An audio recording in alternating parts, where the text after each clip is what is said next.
চাচা ভাড়া দুপুরবেলা কি করছি? ও চাচা কি করতে চাও?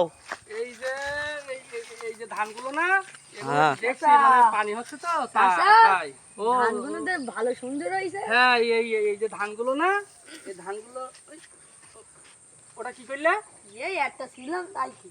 তুমি ধান ছিললে কেন? আরে একটা তুমি ধান ছিললে কেন? একটা না এইবার বলো, আমার বলো, একদম বলো, রাগ বলো হয়ে যাচ্ছে বলো। তুমি এই যে একটা এই যে ধান ধানটা- কি করবা? না তোমার আমি সিটটি বলিনি। তোমার এখানে আসতে বললো কে?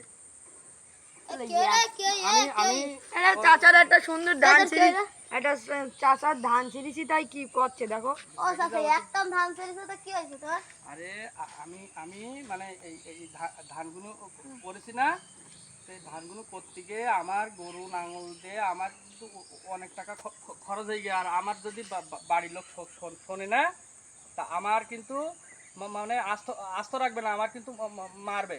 তা আমি এই শিপার একটা ধান তুলি নে, এই ধানটা করতে কষ্ট হয় না?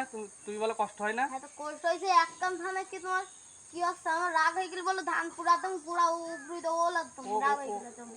ও কিরম কথা হইলো? আমার বলো এইবার বলো মাথা বলো গরম হয়ে যাচ্ছে বলো, এইবার বলো মাথা গরম হয়ে তোমাদের বলো, আমি বলো মারবো বলো, বুঝলি? আমার মাথাও গরম হয়ে গেল একদম পুরা সহ্য একদম উড়ে তো হলো আমার রাগ হয়ে যেতে হলো একদম। এই ধানগুলো তোমরা এই ধানগুলো কেটে দেবো। তাই এই ধান কি তোমাদের? হ্যাঁ তো একদম ধান ছেড়েছে যে তুমি বক্সাও ছেড়ে কি দিলে। কি কি একটা ধান কেটেছি, এই হ্যাঁ, ধান দাদা, করতে হ্যাঁ, কষ্ট হয় না? খাইছো কেন হ্যাঁ? একটু টাচ কর, আমি তো ধরি। এইবার বলো আমার বলো সত্যি বলো, এবার বলো রাগ হয়ে যেতে বলো, আমি বলো খাইছো কেন হ্যাঁ? ধান তুলি কেন? তোদের সব কটা ক্লাস হয়ে যাবে। কি লাগে না বাবা? এই সব মার